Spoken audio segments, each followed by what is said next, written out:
নমস্কার, কেমন আছেন সবাই? দীপিকার পরিবারে আপনাদের স্বাগত জানাই। 5ই সেপ্টেম্বর 2020। খুব ভয় পাচ্ছিলাম এই দিনটাতে, আর মনে মনে খুব আনন্দও হচ্ছিল যে আমার ভিতরে 9 মাস যে প্রাণটা বাড়ছে, আজ তাকে আমি প্রথম দেখব। মাতৃত্বের স্বাদ পাবো আমি, এই আশায়। শুভ জন্মদিন সোনা বাবা। বাড়ির পাশেই মদন গোপালজির মন্দির, ওকে একটু আশীর্বাদ নিতে নিয়ে গেলাম। দেখতে দেখতে আজ 4 বছর পূর্ণ হলো। সত্যি বলতে কখনো কাউকে তোর দায়িত্ব দিতে ভরসা পাই না। আমার মনে হয় সব কিছুর আগে তুই, তোর বাইরে কোনো কিছু ভাবতে পারি না। এখন 8টা বাজে, এখন বাড়ির সবাইয়ের আশীর্বাদ নেওয়ার পালা ওর। চলুন আজ আপনাদের বাড়ির সবাইয়ের সাথে পরিচয় করিয়ে দিই। প্রথমে দাদু ও ঠাম্মুর আশীর্বাদ নিয়ে নিল, চুপটি করে বসে আছে। এরপর ওর বাবা আর আমি আশীর্বাদ করে দিলাম।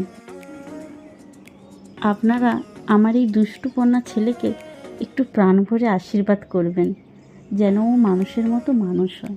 এটা হচ্ছে দর্শিতের বড় বাবু, এটা ভালো বাবু, এটা হচ্ছে দর্শিতের বম্মা, এটা হচ্ছে ভালো মা, 2 জেম্মা এবং ওর কাকাই কাকিমা, দিদি, জেম্মা, কাকুরা সবাই মিলে ওকে আশীর্বাদ করে দিল। এত সময় চুপ করে বসে আছে, কারণটা হচ্ছে কেক কাটবে, তাই ভাই বোন দিদি দাদা সবাইকে নিয়ে বসে গেছে। দেখুন কেক দুটোকে দেখেও আনন্দে একদম আত্মহারা হয়ে পড়েছে। কেক কাটা শেষ, এবার একটু ভাই বোনদের সাথে আনন্দ করুক।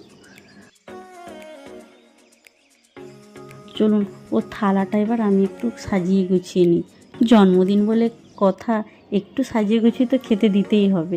শোনো বাবা, আমার আয়ু ভগবান তোমায় দিক, তুমি একজন প্রকৃত মানুষ হয়ে ওঠো। সত্যের সাথে বাঁচবে তুমি, কোনো প্রতিযোগিতায় নয়। তুমি আমার জীবনে সেরা হয়ে থাকবে। শুভ জন্মদিন সোনা বাবা। ভিডিওটি কেমন লাগলো তা অবশ্যই কমেন্ট করে জানাবেন। ভালো লাগলে লাইক ও সাবস্ক্রাইব করে দিবেন। সবাই ভালো থাকবেন, সুস্থ থাকবেন, সাবধানে থাকবেন।